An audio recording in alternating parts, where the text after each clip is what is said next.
Olá pessoal, nesse vídeo eu vou estar comentando as diferenças do uso da tabela de distribuição normal padronizada e da tabela T-Student para a construção de intervalos de confiança para a média. E para isso eu construí aqui um pequeno exercício. Um profissional atuante da área de qualidade terá que construir um intervalo bilateral com 95% de confiança para determinada média μ populacional. O parâmetro de análise tem comportamento de distribuição normal. Está estabelecido que o tamanho amostral deverá ser igual a 9. Item A. Quais serão os limites do intervalo de confiança em número de erros padrão, caso o valor de sigma seja conhecido? Item B. E se este valor for desconhecido? Bom, quando trabalhamos com inferência estatística, quando precisamos avaliar o comportamento de determinada população a partir da análise de uma amostra aleatória, nós temos que antever como se comportariam as médias amostrais, já que vamos retirar uma amostra aleatória. Ok? Bom, se o desvio padrão populacional é conhecido, nós podemos dizer que as médias amostrais de amostras aleatórias retiradas da população, as médias amostrais se comportariam conforme distribuição normal, com o seguinte comportamento.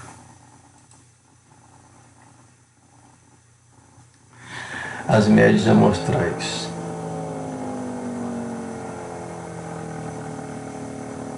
elas se comportariam conforme distribuição normal, com a média populacional aqui no centro.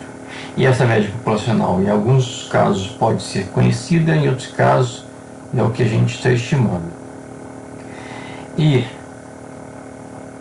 essa curva, onde nós teríamos as médias amostrais, ela teria como desvio padrão o erro padrão, o EP. E o erro padrão aqui seria igual a sigma, o desvio padrão populacional, dividido por raiz quadrada de L.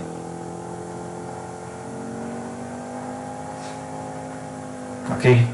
Bom, nós estamos aqui numa situação onde desejamos, na verdade, calcular o valor da média populacional, o valor de μ. E essa estimação é a estimação por intervalo de confiança com determinado intervalo de confiança desejado. Então, na estimação por intervalo de confiança, nosso ponto de partida é retirar uma amostra aleatória e calcular a sua média, a média amostral x barra. E a partir dessa média amostral x barra,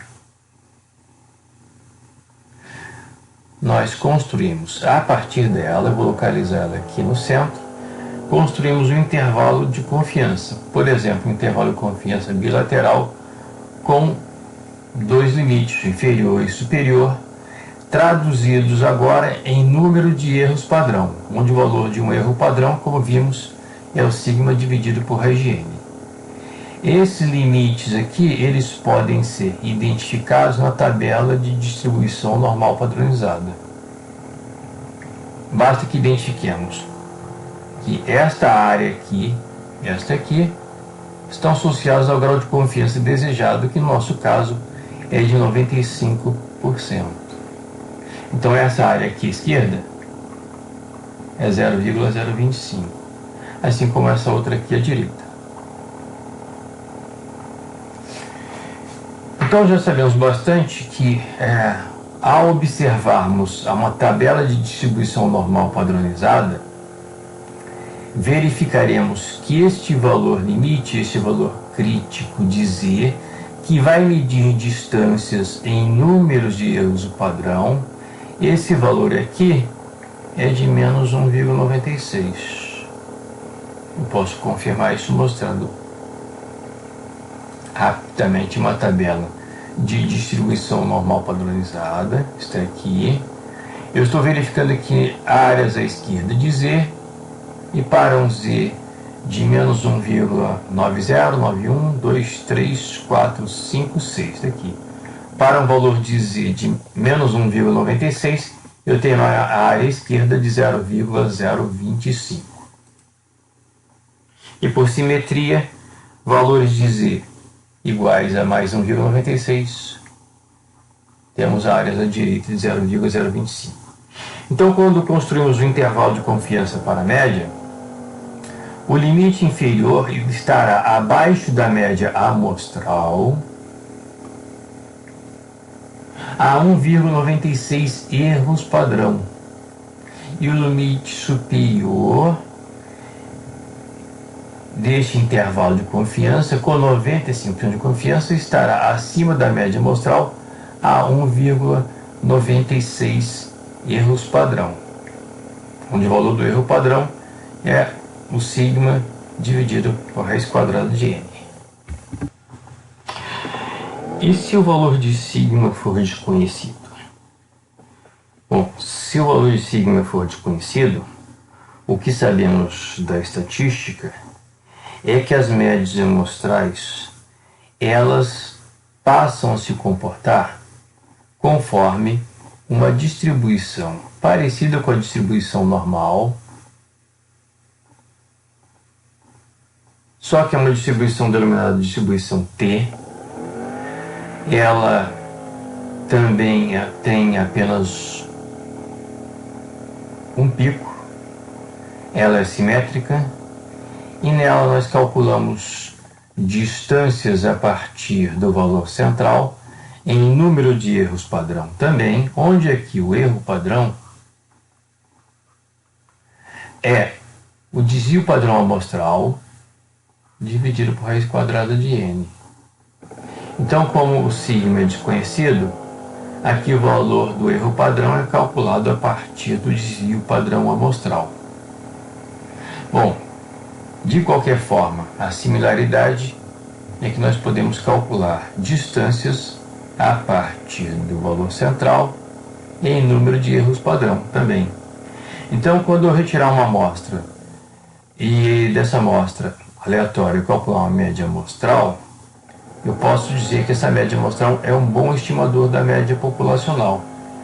Mas ao desejar construir um intervalo com 95% de confiança, eu também vou estabelecer dois limites, um limite inferior e um limite superior, agora representado por T crítico. Um T crítico negativo à esquerda e um T crítico positivo à direita. E esses valores críticos de T vão estar associados ao nível de confiança desejado de 95%. Então, da mesma forma como trabalhamos anteriormente, vamos ter que identificar qual é o valor crítico de T, inferior e superior. E de forma similar à distribuição normal, esses dois valores de T terão o mesmo módulo, apenas com sinais invertidos. Então, na tabela distribuição T de student, eu vou precisar apenas olhar o valor de T associado ao sinal positivo. Temos aqui a tabela T. Observem que essa tabela T, diferentemente da tabela de distribuição normal padronizada, ela permite que eu leia aqui no topo a área da cauda superior, ou se quiser, a probabilidade acumulada, a área acumulada à esquerda.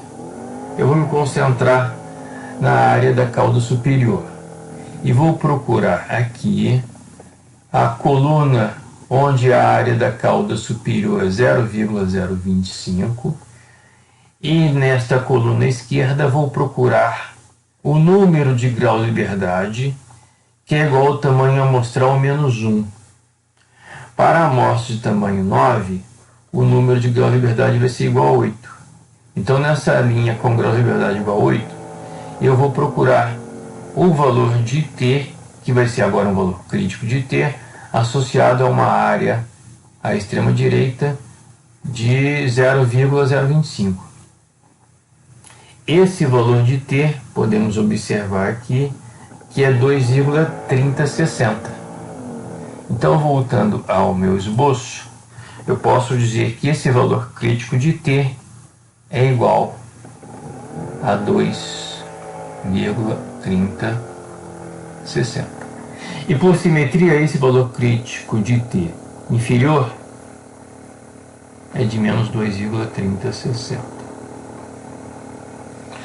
Então, isso significa que, se eu vou construir um intervalo bilateral com 95% de confiança, a partir de uma amostra de tamanho 9, eu vou ter como limite inferior um valor afastado da média amostral, abaixo da média amostral, a 2,30 erros padrão.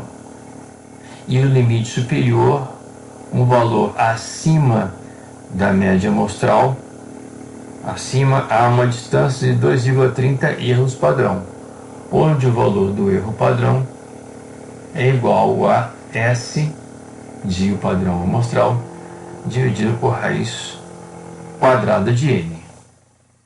Ok? Então é isso. Então, para concluirmos, podemos dizer que quando sigma é conhecido, ou se o sigma fosse conhecido nesse nosso problema, nós teríamos um intervalo de confiança construído a partir da média amostral, mais ou menos um erro de estimação, que seria o valor crítico de Z, vezes o erro padrão, que seria sigma dividido por raiz de N. E esse valor crítico de Z, nós já vimos que corresponde a 1,96. Se o sigma for desconhecido,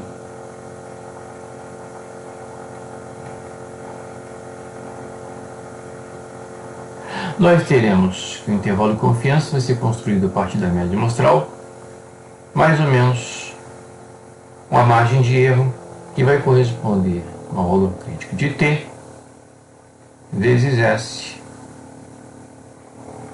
dividido por raiz quadrada de N, onde esse valor crítico de t vai ser de 2,3060, isso para grau de liberdade igual a 8,